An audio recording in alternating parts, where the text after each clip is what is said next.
Hello everyone. In today's class we are going to study about sampling.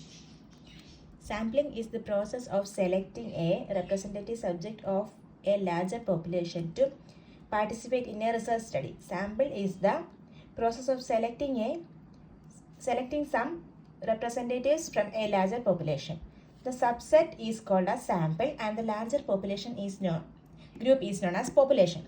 Larger group is known as population and its subset or selected few is known as sample.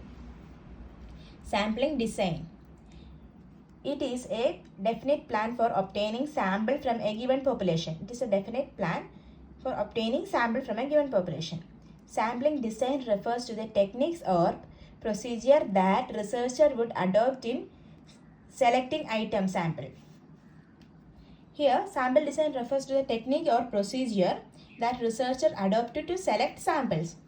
The design specifies population frame, sample size, sample selection and estimation method in detail. Based on this, we are choosing the sample. Types of sample design. We have two types of sample design. First one is probability sampling and second one is non-probability sampling. In today's class, we are studying about probability sampling. It is a sampling method based on the theory of probability. It is based on the theory of probability. Observations are selected at random. Every member of the population has an equal chance of being selected. It is mainly used in quantitative research. Each and every member has an equal chance of being selected is known as quantitative and it is used in quantitative research. First one is simple or unrestricted sampling. In simple random sampling, every member of the population has an equal or independent chance of being selected. Here, each member has an equal and independent chance of being selected. It may be in the form of lottery method or random number table method.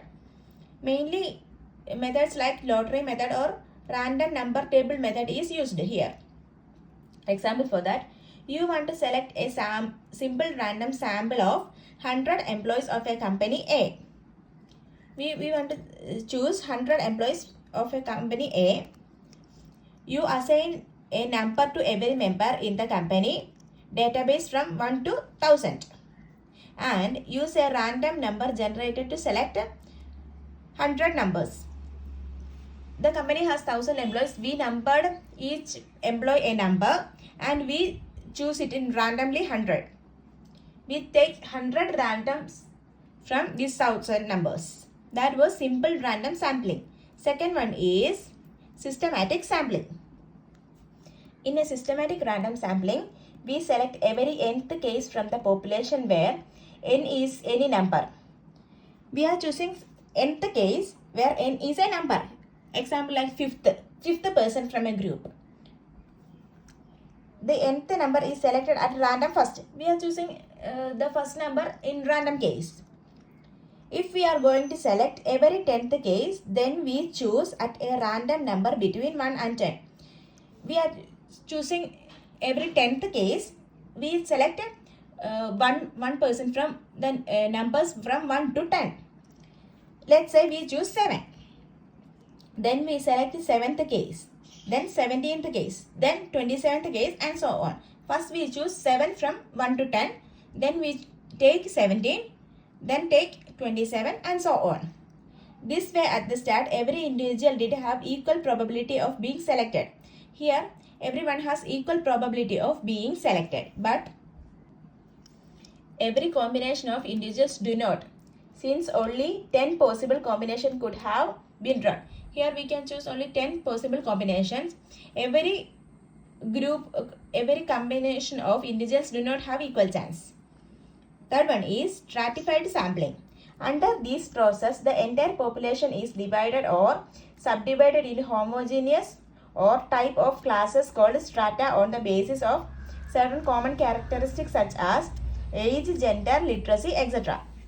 Here, each group is divided into homogeneous classes based on age, gender, literacy, etc. A sample is drawn from each strata at a random is called stratified sampling. From each sample, each group we take some samples randomly. Example, the company has 800 female employees and 200 male employees. Here we want to ensure that sample reflects the gender balance of the company. A company having 800 female employees and 200 male employees. We have to ensure that the sample reflects gender balance of the company. So, you sort the population into two strata based on gender. So, we can classify it into two strata based on gender, female and male. Then you choose random sampling on each group selected 18 women and 20 men, which gives you a representative sample of 100 people. From that, we choose 80 women and 20 men, and total number was 100. That was the gender balance between that group. Through this method, we use stratified sampling. Fourth one is cluster sampling. Cluster sampling involves dividing the population into subgroups, but each subgroup should have similar characteristics to the whole sample. Here we are dividing the population into different subgroups. Each subgroup has similar characteristics. Instead of sampling individuals from each subgroup, randomly select entire individuals of subgroups.